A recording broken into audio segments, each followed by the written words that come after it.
Hello and welcome to the Monroe Method Climcast. I am your host, Jason Monroe, and this is episode 5. Now, I feel like such a dick when I do that at the start every time, but I always, when I've always done this thing where I'll talk about things on social media, or I'll record a video, or I'll do something in our coaching group, or I'll say something and I'll say it once. And I just think that because I've said it once, then I don't need to say it anymore because you've said it once. Everyone that listens to you and follows you will have heard you say it. Do you know that less than 1% of the people that follow you on Instagram actually see your stuff? So repetition is kind of essential. Now, today I got a really good suggestion. There was lots of good suggestions, but I can only fit so much in. But the one that leapt off the page at me when I asked for suggestions today was, what was the exact wording? You could talk about the top 5 traits of successful dieters, was it? Where are we? Was it Shell? Yeah, top 5 traits of successful dieters. And how people can adapt for success, maybe more of a mindset one. I wanted to jump on this because in the past, I've put together posts on social media and it's been like, habits of successful dieters. And my thoughts and my opinion on this has completely changed and evolved over the last 5 years. Once upon a time, I might have said to you, they drink water with every meal, they chew their food slowly, they eat out less frequently, all this stuff. But do you know what? I think completely differently now, because the longer this has gone on and the longer that I've done this and the more people that I've worked with, the more I've realized that people don't really need these basic things as much as they need to improve the way that they think and their mindsets around food, dieting, etc. I think that nutrition, dieting, weight loss, successful weight maintenance is a battle that's won in the mind, that can be supported by habits and actions and behaviours and things that we do. But I think that for the most part, it's a mental game. So, here are the Monroe Method's top 5 traits of successful dieters. Now, it's interesting because the wording of this was successful dieters, not like, people that successfully maintain their weight. I mean, I take this question to mean, how can someone go through a period of dieting and then become successful and out of the other side of it? So here, I took some time with my notepad and I wrote down 5 things. I'm going to run through each one and expand on them. And I'm also going to read them out in order of priority. So this is number 1. This is the number one thing that I think is most important when it comes to being a successful dieter. Because without this, you can't be successful. Without this, you will yo-yo diet for your entire life. And that's why it's number 1. So number 1, successful dieters have a good relationship with all foods, not just the perceived good or healthy foods, all foods. And I know we've spoke about this in other podcasts. You'll see me talking about it all the time. Anyone listening to this that's worked with me for any length of time will know that we've spoken about it a lot. Once upon a time when I was one of you guys, on my own journey, losing my own weight and, trying to get to a point where I didn't go through my life losing weight, losing stones and gaining stones year after year, you would hear people always referring to it as a journey, and it's not some short-term thing, it's a lifestyle change and all this stuff. And I used to think that was all a load of shit.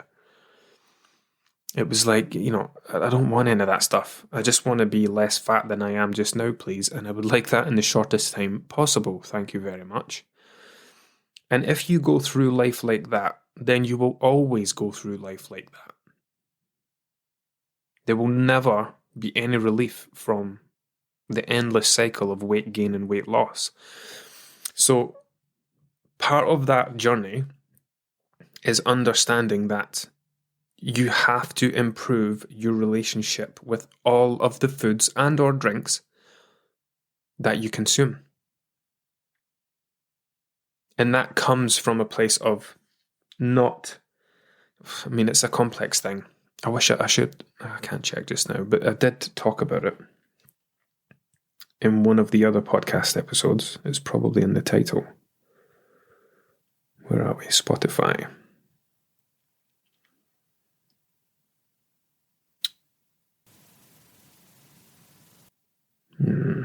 It's on one of them anyway. It's not like there's lots of episodes to go through. Yeah. It'll be on there. I've probably spoken about it numerous times because it is so important. But I've delivered two, if I do say so myself, very good live chats on this inside our private coaching group. One was a couple of years ago at the start of the pandemic. I called it It's Not You, It's Me, Improving Your Relationship with Food. And then there was another one, Good Food, Bad Food, how the language we use around the food we consume influences the way that we think, act, and behave around it. So yeah, you have to have a good relationship with all foods. You have to be able to eat a chocolate bar and not feel terrible. You have to be able to say yes to a piece of cake and not feel rubbish after it. You have to be able to eat a packet of crisps and not want to eat 10 packets of crisps after it because you feel bad about the first one that you had. These are examples of people that have poor relationships with food. I speak about this thing a lot called the 3 parts of enjoyment. And the 3 parts of enjoyment is when we enjoy the idea of something, the thought of something, the build up to it. Christmas was just past, so that's a good example. We enjoy the thought of Christmas, the build up, the excitement, all the things we're going to do, all the people we're going to see, the social occasions, the food and drink we're going to have. We enjoy all of that. Part 2 of the enjoyment is when we get to the occasion. We enjoy the food that we have, we enjoy the drinks we consume, we enjoy the company we do it in and all those things. And part 3 of the enjoyment is where the majority of people miss out. They miss out on achieving the full enjoyment of whatever the experience is, because part 3 is the ability to enjoy the memory of it. So that's waking up the next day or, sat at work on a Monday thinking back to the weekend. And it's not sitting there thinking, God, I ate too much, I drank too much. I'm going to have to eat much less today because I had so much on Saturday. I'm going to have to restrict today because I ate too much on Sunday. I shouldn't have had that Chinese last night. I shouldn't have had that chocolate before bed. If you find yourself getting involved in this kind of negative self-talk, then you have a poor relationship with food because you have a poor relationship with the way that you have used food and the way that you think about it afterwards. So number 1 on my list of the traits of successful dieters is that they have to have a good relationship with food. And that's not just something that happens overnight. It's probably not something that you're going to be able just to achieve on your own, as in, you can't listen to this podcast and say, right, I've decided that biscuits are good and chocolate is good. It doesn't work like that, unfortunately. It's something that takes time and effort, and it's an ongoing thing. It's an ongoing journey. And it's part of, when I did a webinar recently, first time I've ever done one, and it was just, the whole reason behind it was I want to start doing these webinars to show people on the outside of Monroe Nutrition what it's like on the inside. So I put together this webinar with lots of slides, then I took them inside the group and showed them some things. And on one of the slides, I was explaining, most people are trying to take you from A to B, as in most coaches, personal trainers, etc. They're trying to take you from A, some terrible overweight photo of yourself that you hate, to B, some perceived better version of yourself that is more acceptable to share on social media. And all they want is this before and after picture. And the thing is, the before and after picture doesn't teach you what goes on in between. Someone could binge and restrict themselves to an after picture. Someone could starve themselves to an after picture. Someone could develop, disordered eating or even an eating disorder between A and B. My job between A and B is to take someone from where they are to where they want to be. But, my job isn't the before and after pictures. My part is to do the best possible job I can in the brief amount of time that I have this person putting their faith and trust in me to help them. I have to do the best job I can between A and B to make sure that B is something that lasts. And that's why I don't share many before and after things on Instagram. I only ever do it if I know that the story behind it is true and honest, with people like Marnie, for example, who is my friend now and, has been for a few years. She is still maintaining at whatever B was when she stopped losing weight, when she lost 100 pounds. And then people like Pete and Andy Duncan, people that have continued to carry on the way they are. I am more than happy sharing their testimonials and their before and afters. I'm not still clinging on to people's transformations from 4 years ago that are like, have just went back to normal or went back to Slimming World. Do you know what I mean? These are people that I have helped achieve a good relationship with food. These are people that no longer view foods as good and bad, as healthy and unhealthy, as things that they should or shouldn't have. They don't use wording like, oh, I'm going to be bad, I'm going to be naughty, let's be cheeky and have this. Because of all that terminology, all that stuff, that's what keeps this endless yo-yo diet cycle going. And it's why things like, I know it always seems to circle back to Slimming World during these podcasts, but it's why Slimming World is so terrible, because of the language that they use. Healthy extras, free foods, sins, for God's sake. They created a plan that ruins your relationship with food, because here are these foods that are high in sins. You would be as well just calling them bad. Here are these foods that are just endlessly free. You can have as much as you want. What kind of language is that to use when you're trying to help people? That's not the language of a plan that's trying to help people lose weight for life. That's the wording of a plan that's trying to help people become not losers. That's not the right word. You know what I mean, right? There's lifelong weight loss, and then there's lifelong dieting. There we go. That's the difference. There's a difference between losing weight for life and dieting your whole life. Losing weight for life is doing it once, doing it right, and never having to do it again. Dieting for life is losing and regaining the same weight year after year and paying the same money to the same company to help you lose the same weight you lost with them last time. And one of the ways to make sure that people always have weight to lose is by making sure they have a terrible relationship with food. And when they go off on their own, they believe they're falling into this cycle, and the reason they're falling into this cycle is because they're not latched onto this plan anymore. So yeah, the number one thing about getting away from the yo-yo dieting world is improving your relationship with food. And that is why it's something that I focus on so ridiculously heavily. Not ridiculously heavily, so heavily with the people I work with. It's the reason that the minute I see the word good or healthy or unhealthy or bad or junk or crap or rubbish, any of these terms getting used, when I do check-ins, we'll have a conversation about it. Well, why wasn't it a good meal? Why wasn't it a good choice? What do you mean when you say that you've been making bad choices? If they were bad choices, why are you making them? And that's where the real work begins. It's so difficult for me to convey what it is we do inside our coaching groups, because people send me messages going, oh, is it just calories and macros? And how do I sit and explain everything that I've just explained to you? No, it's this and it's this and it's this. I'm like, oh yeah, I don't want that stuff. I don't want all that relationship stuff. I just want the scales to go down. I've got a holiday in a few weeks. So yeah, that's number one. Number two, they do not see their journey as having an end point. Now for me, yeah, this is the next big one. They do not see their journey as having an end point. So, another great one that I love talking about. Oh God, it's going to come back to Slimming World again. One of One of the many, many, many areas where Slimming World fall down is that they reward people for losing weight, and they celebrate this target weight thing as being some sort of success. Congratulations, you've done it. And here's the thing. Most people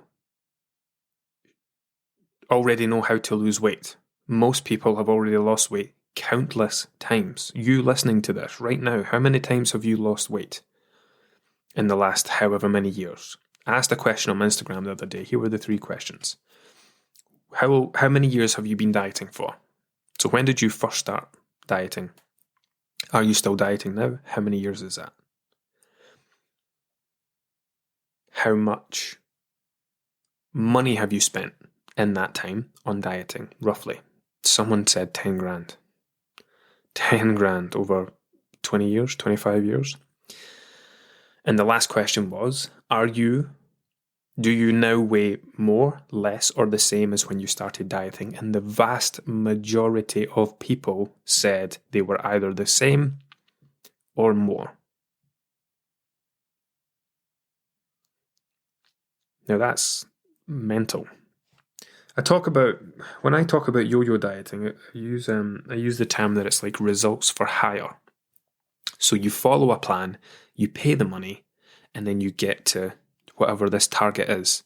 But you only stay at that target for as long as you keep doing the things or you keep following the plan. Once you stop following the plan and go back to quote unquote normal, you start to regain weight again and you start to go backwards. Now, you paid all that money, you got to where you wanted to be, you temporarily hired those results, and now you're handing those results back again until you keep going till you get to the point where you're back to where you were before, and then you have to hire these results again.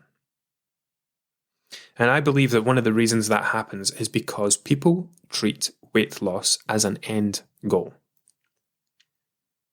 Now, I've said this on here before, weight loss is not an end goal. Weight loss is an in-between goal. Think of this, right? If your issue is that you repeatedly find yourself in a position where you have weight to lose, you do not have a weight issue. Weight isn't a problem. Being overweight isn't your issue. Repeatedly finding yourself in a position where you have weight to lose, now the only way that can happen is if you keep gaining weight. So you don't have a weight issue, you have a weight gaining issue. You don't understand how to not gain weight. So weight loss isn't a solution to weight gain. Think of that again. Listen, I'll say it again. Weight loss, losing weight, isn't the solution to gaining weight.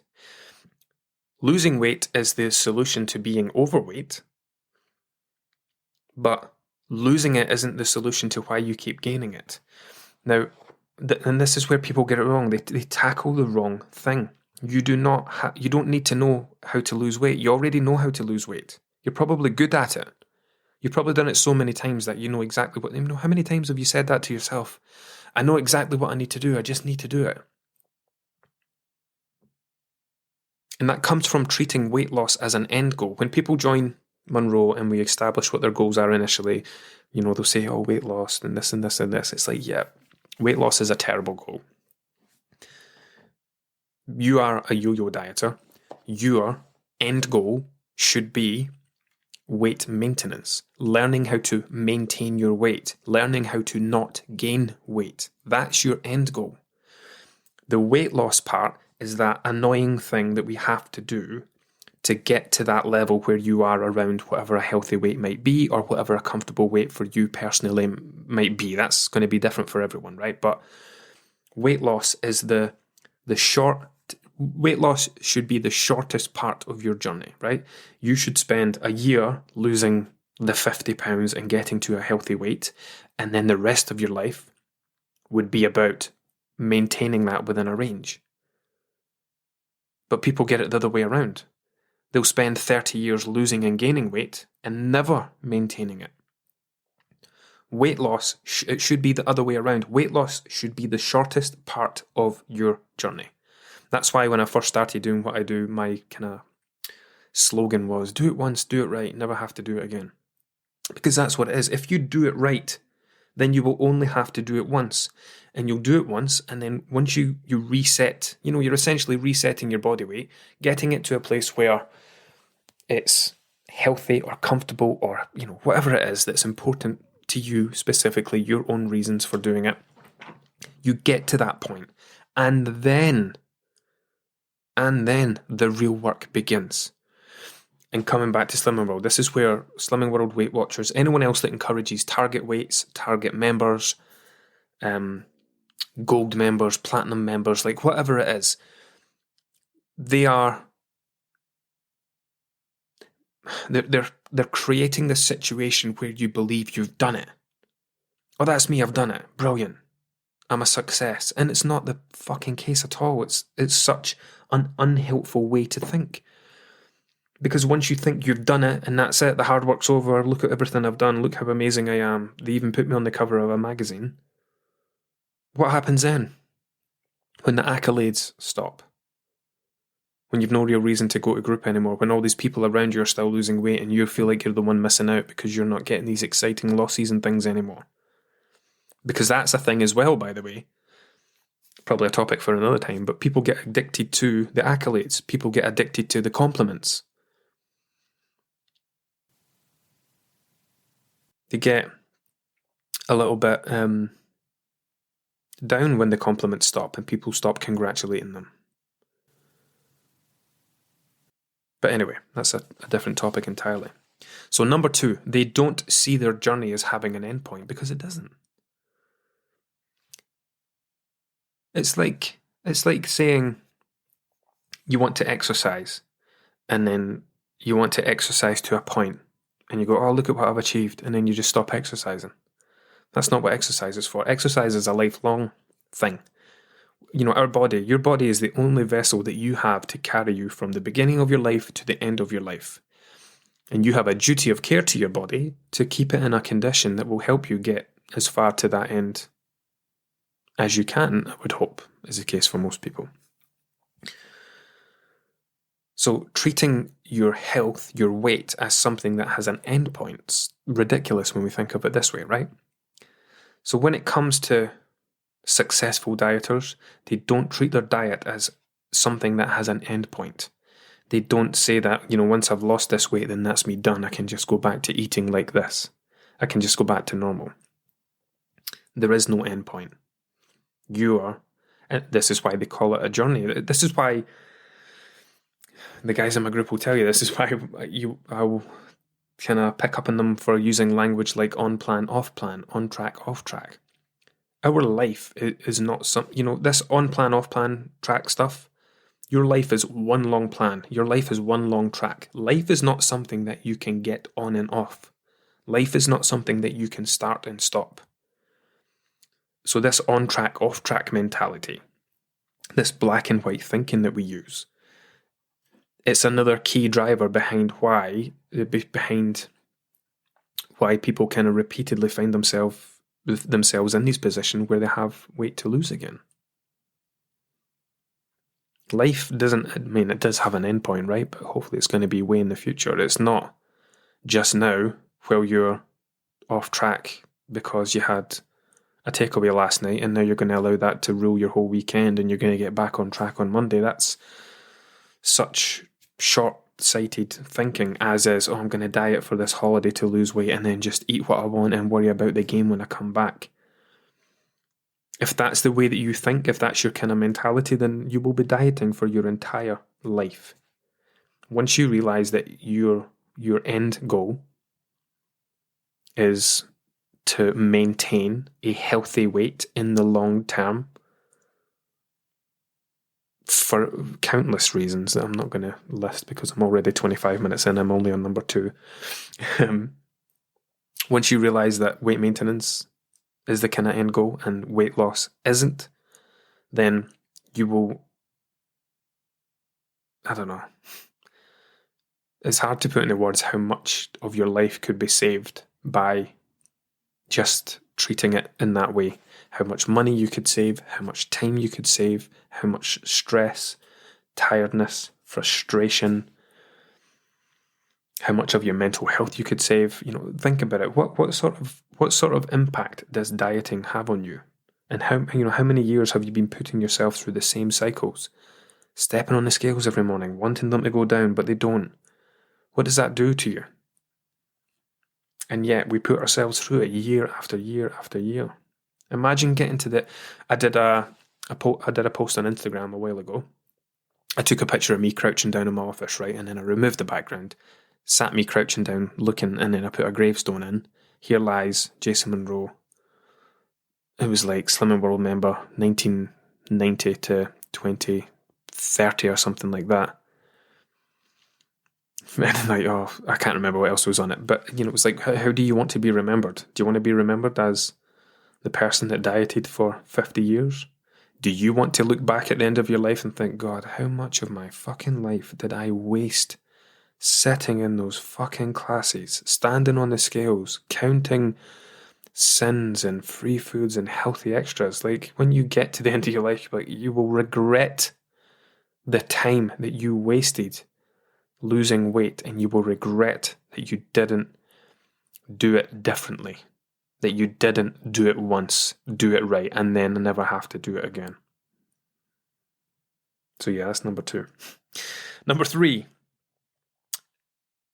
a habit of successful, whatever it was, people, weight loss people, successful dieters, they understand the outcome of their choices. They take ownership of their choices. So weight gain no longer becomes something that happens to you. It is something that you do to yourself.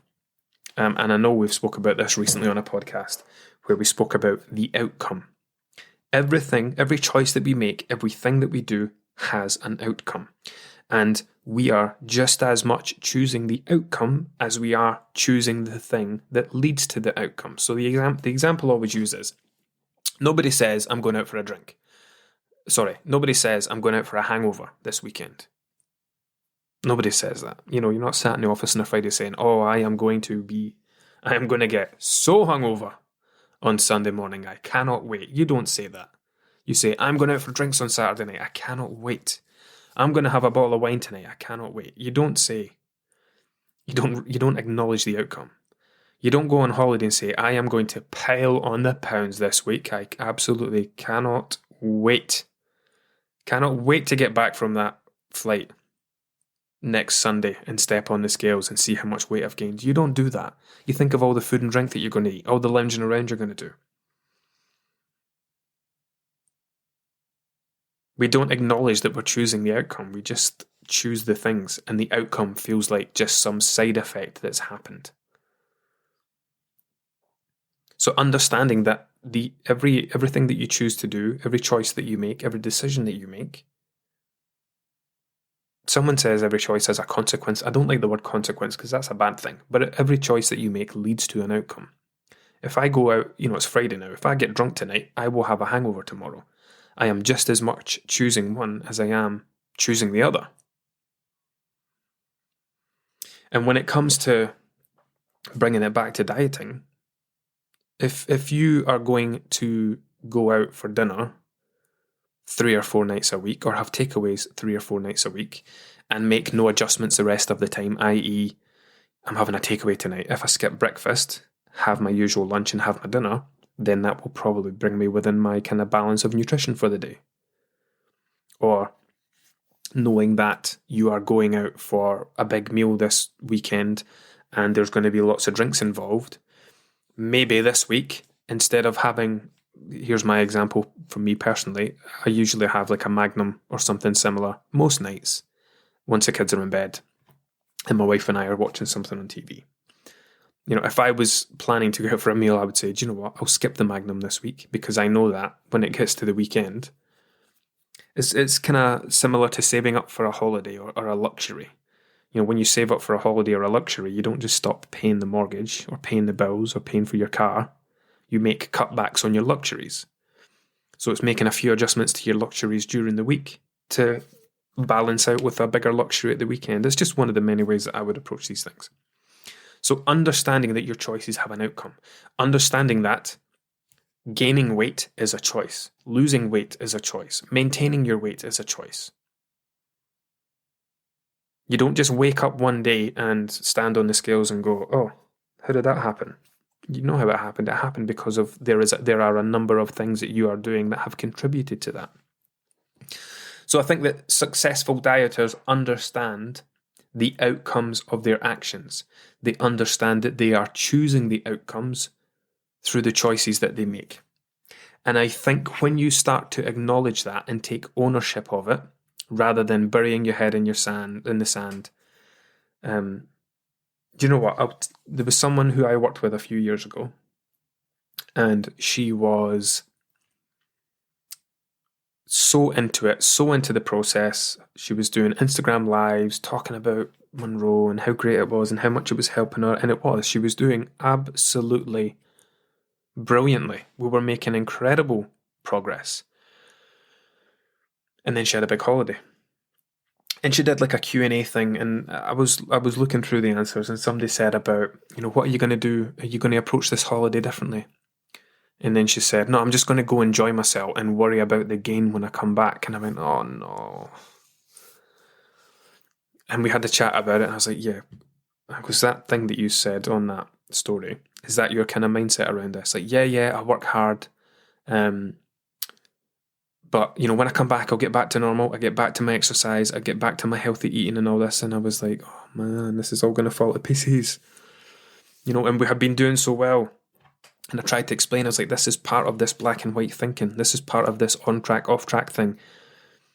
This is you kind of slipping away from all the good work that we've been doing. I would really encourage you to try and keep doing what you're doing most of the time on holiday, but just don't go from one extreme to the other. But they did. They treated the holiday as an excuse to take a rest from eating healthy, from exercise, all the other amazing habits they've been building. And they came back from holiday, can't remember how much they'd gained. And they were completely upset about it, and it's one of those situations where it's like, why are you upset about this? I understand why you're upset, but you also chose this. And they never got back into it. They left the group. They rejoined 6 months later. They tried to get into it again because they had a big wedding coming up, their own wedding. Couldn't get back into it. And eventually they fell away to the wayside again.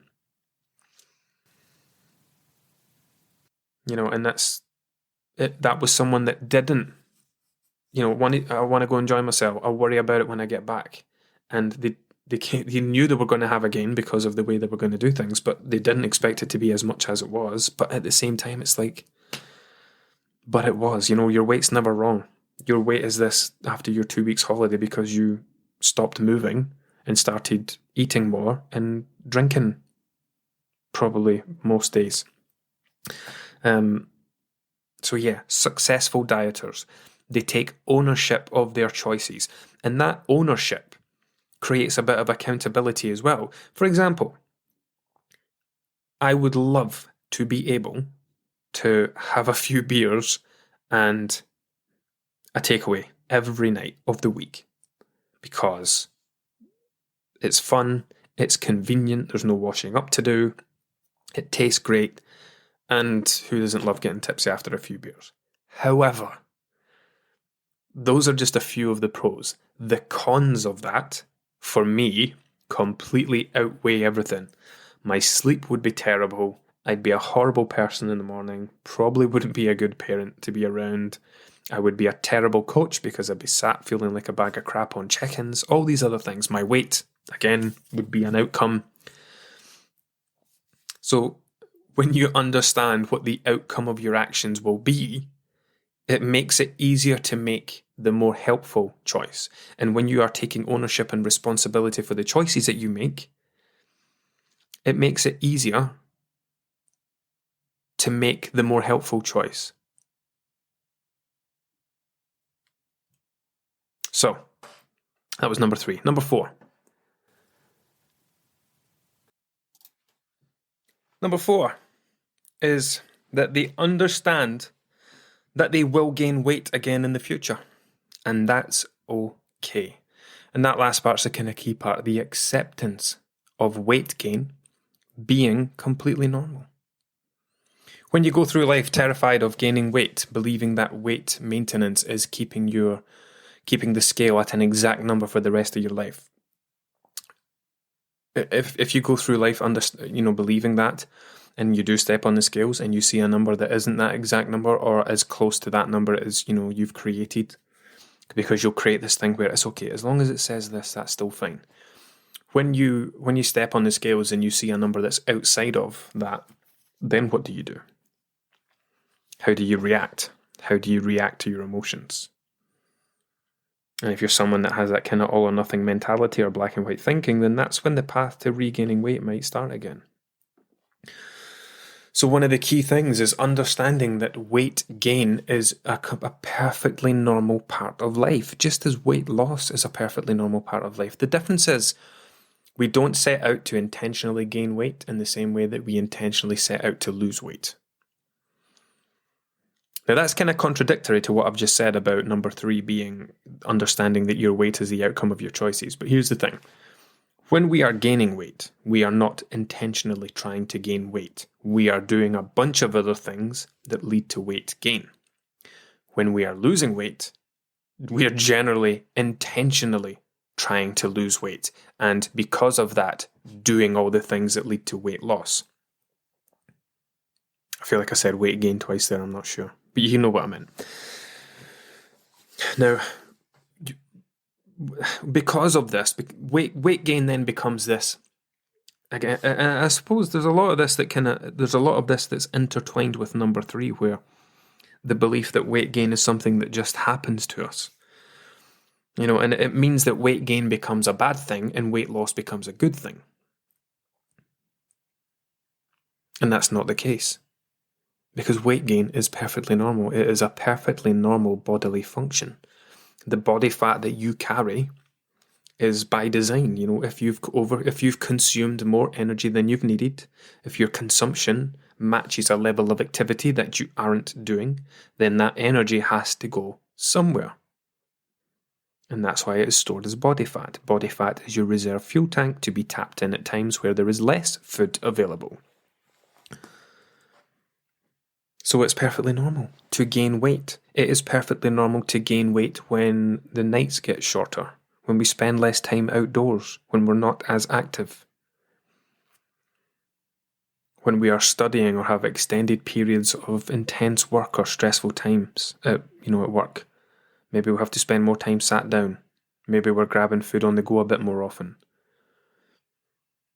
But understanding that doesn't last, that it's not forever, that's the key to it not being a negative thing. I posted a picture at the start of January, and I showed myself. In fact, no, it wasn't the start of January. It was near the middle, towards the end, because I tried to take the picture around the same time as I took it the year before. 2021, I was very lean. Through December, if you remember, Christmas of 2020, we were allowed to have Christmas Day. We weren't allowed to have Boxing Day. Christmas, markets and things weren't a thing. I would normally have been to Edinburgh a few times with the kids and all this other stuff. We just didn't do anything. We didn't go anywhere. So I didn't have that same kind of festive holiday consumption that I might have in the past. I hadn't really been drinking because I don't drink in the house. I hadn't been anywhere to have a drink. So yeah, through December in 2020, I got pretty lean, and I took a picture and shared it on January the 21st, something like that. Here is me, end of January, very lean because I've had a lean Christmas. I've not done very much. Versus last year. I nearly said this year. But yeah, I took the picture January 2022, but it was a reflection of how I was living through December 2021. Heaps of things on. Lots of meals planned, lots of social gatherings at people's houses, people at our houses. We had the Boxing Day and the Christmas Day and a day in between with friends and New Year's Eve at ours, all these different things. And I wasn't as lean as I was the January before. But my level of leanness, what my weight looked like, is a temporary reflection of how I am living my life at that given time.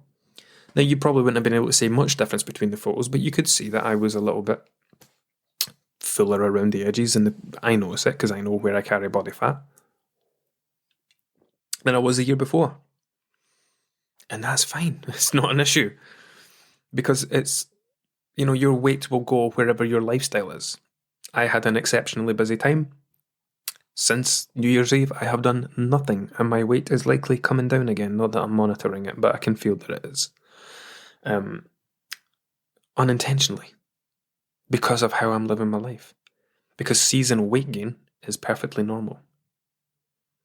And we're at that point in the year where it gets into February, into March, into April, the nights get lighter, the days get longer, the weather hopefully calms down a bit. People will be more inclined to go for walks, more inclined to spend more time outside.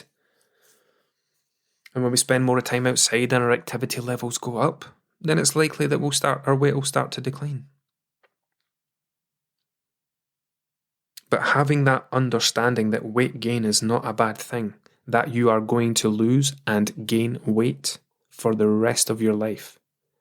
Accepting that as something that's going to happen, I believe is one of the traits of a successful dieter, because you've probably spent most of your life believing that weight gain is bad, weight loss is good.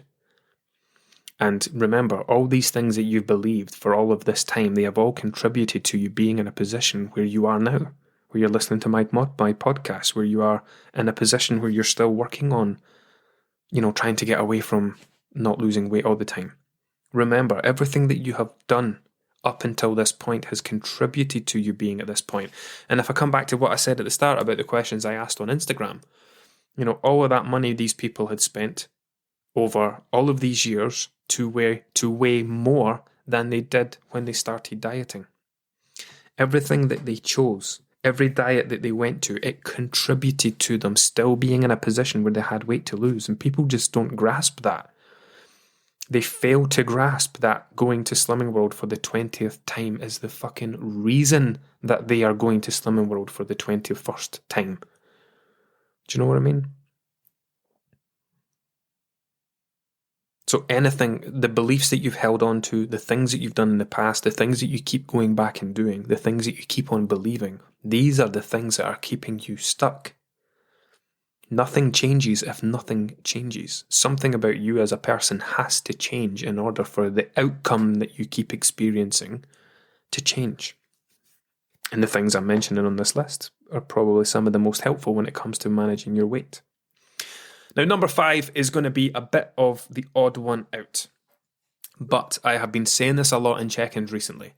I've had so many, when we do check-ins and we go through the check-in template, the first thing we focus on is the NSVs, the non-scale victories. And this is where I want people to go into as much detail as possible about things that have nothing to do with their weight, have nothing to do with the scales. I want to hear about everything else that's going on, all the other positives and benefits they are experiencing as a result, as the outcome of the things they are doing. And one that's popped up quite a lot recently is I am slowing down when I am eating. I am stopping when I am full. I am no longer clearing my plate. This, to me, is one of the biggest bang for buck moves anyone can make when it comes to weight management. So number 5 for me will be successful dieters eat slowly, or more slowly than they normally do, and they stop eating when they're full, or stop eating when they're starting to feel full. That, imagine, let's put it into number terms, right? Let's imagine that you are someone that clears every single plate of food because it's something you've always done. I used to be one of them. And you do it because it's something you've always done. So you have, I'll write this down so I don't get my numbers mixed up. So you have a 500 calorie breakfast, a 600 calorie lunch, and an 800 calorie dinner. So that's 1900 calories. If you are someone that clears every plate of food, regardless of how full you are, so if you're someone that approaches meal times from the point of, every time I eat, I make sure the plate is empty, then you're passing the control of your needs over to a habit. You're not dialed in on internal cues. You're not dialed in on how full you are, how satisfied you are. whether or not your body's telling you that it's time to stop. So if you are clearing every plate, and this is the meals that you have, then you are going to have those 1900 calories. Now, if we then approach it from a place of, I will slow down when I'm eating, pay attention to what I'm doing, we call this mindful eating, eat more mindfully, and I will stop eating when I am starting to feel full. And then breakfast time ends up 400 calories, lunchtime ends up 500 calories, and dinner time ends up 600 calories. All you've done is change one thing. You have decided that you are going to stop eating when you're full instead of stopping once the plate is empty. You are still comfortably full, you're still satisfied with what you're eating, but the difference now is you've gone from eating 900 calories to 1500 calories. From changing that one single thing on that one single day. Now multiply that by 7. Now multiply that by 52. Imagine how much less energy you might consume and how much less weight you might gain, or how much easier it might be to maintain your weight if you change that one single behavior. You slowed down when you were eating to give your body a chance to register what you've consumed. We'll talk about that more actually before I wrap up, because we're at 46 minutes now. They slow down when they're eating and they stopped when they're full or starting to feel full. That's one, honestly, truly, genuinely life-changing behavior. It's not something we can measure. How good would it be, right, if we could tell someone, right, I want you to clear every plate for the next 10 years. And then you jump forward in time 10 years and you say, right, how have you got on with like dieting and your weight and stuff? And then you go back and you say, right, this time I want you to stop when you're comfortably full every meal for the next 10 years and slow down when you're eating. And then you jump forward in time 10 years and see how that's worked out. It's one of those ones that we wish we could do that. But I know how transformational that could be. But yeah, just to talk about this quickly, your body recognizes when you are eating, right? It understands the times of day when you regularly eat. You know, if you're someone that eats breakfast every morning, you'll be hungry at breakfast time. I am a habitual breakfast skipper, so I don't get hungry until lunchtime when I normally start eating. So your body understands the routine of when it is usually expecting to receive food, so it will start to gear up your bodily functions to receive food. It's why you get hungry at these certain times. And then once you start to eat a meal, your body recognizes what it is you're consuming. It separates it into carbs, into fats, into protein. It starts to predict when you are going to reach the point of satiety. Now, the problem is this is not a fast process. It's something that takes time. You need to eat the food, chew the food. Masticate is a horrible bloody word, but that's involved. Mastication, which is chewing, I think. Yeah, that's right, chewing. And yeah, you eat it, your body recognizes the different components of what you're having, and it recognizes what that's going to do for you, and you know when you might not need to take in any more of this fuel. Now the problem is, as I said, this is not a fast process, and we can easily override that process with the speed at which we eat. So you're putting all this stuff in and your body's like, whoa, fuck, I can't keep up. So that was protein, that was carbs, that was fats. It can't keep up with it. And then eventually it gets to the point saying, right, let's just tell them they're full, switch it off, shut it down. And then you're like, well, I'm full. I'll just keep going because I'm going to finish this plate. That's why slowing down can be such a valuable thing. It's why taking breaks and putting your knife and fork down between mouthfuls can be massively valuable. You know, you can sit down to a 1200 calorie dinner, you can eat it fast, and you'll feel full by the end of it and you've had 1200 calories. Or you can slow down and you'll start to feel full by the time you've had 900 calories. The only thing that's changed is the speed at which you're eating. And the speed at which you're eating can be the difference between consuming as much as you need or consuming much more than you need. I come from a background of, coming from a family of 3 kids, eldest brother, 2 brothers and a sister. And we, meal times for me, I was an outdoors kid. You know, as soon as you went out my mum's back door of our terraced house, it was onto a field with lots of trees. If you ever needed to find me, I would be in the trees, building dens, digging tunnels, all these kind of things. Meal times were the rude interruption between playtimes. There would be that shout, dinner, you come home, and it'd be, you know, you're not leaving the table till you've eaten everything. Okay. So, and I also wanted to get away quick because I wanted to get back to playing again, because once the streetlights came on, that was it. You had to come inside. So I developed a habit of eating very quickly, because I discovered that if I ate very quickly, I could fit it all in before I started to feel full.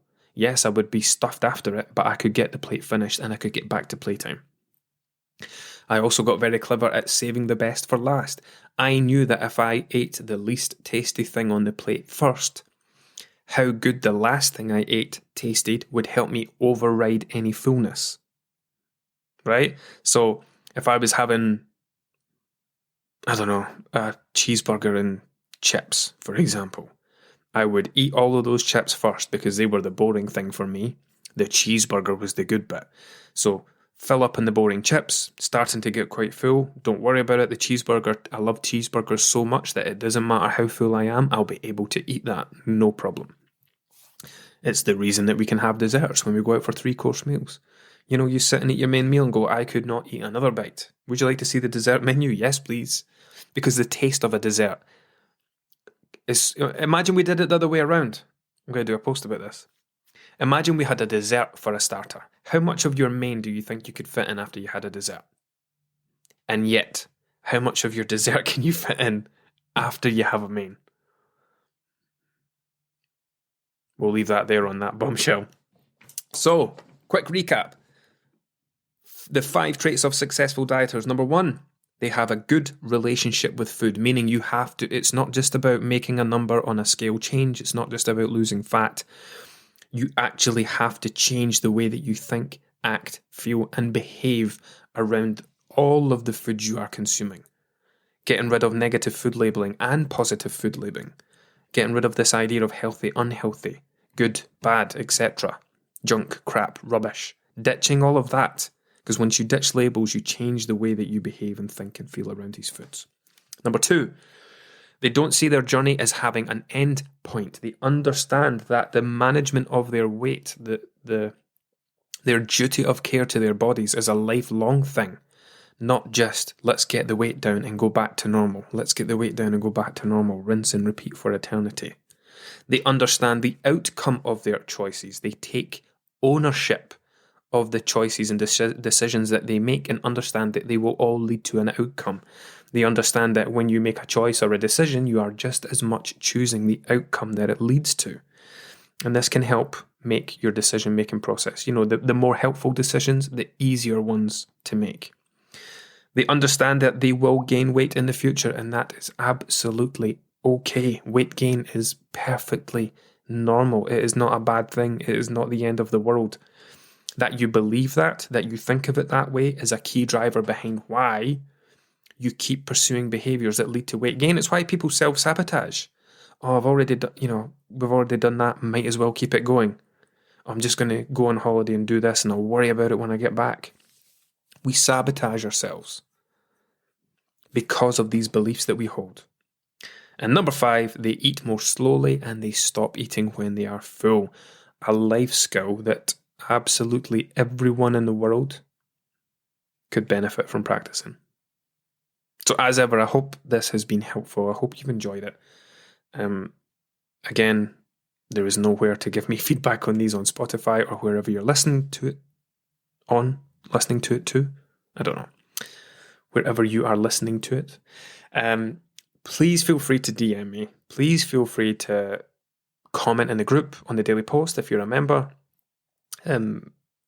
It's always nice to get feedback. And yeah, if you are listening to this, go take a screenshot right now and put it on Instagram and tag me.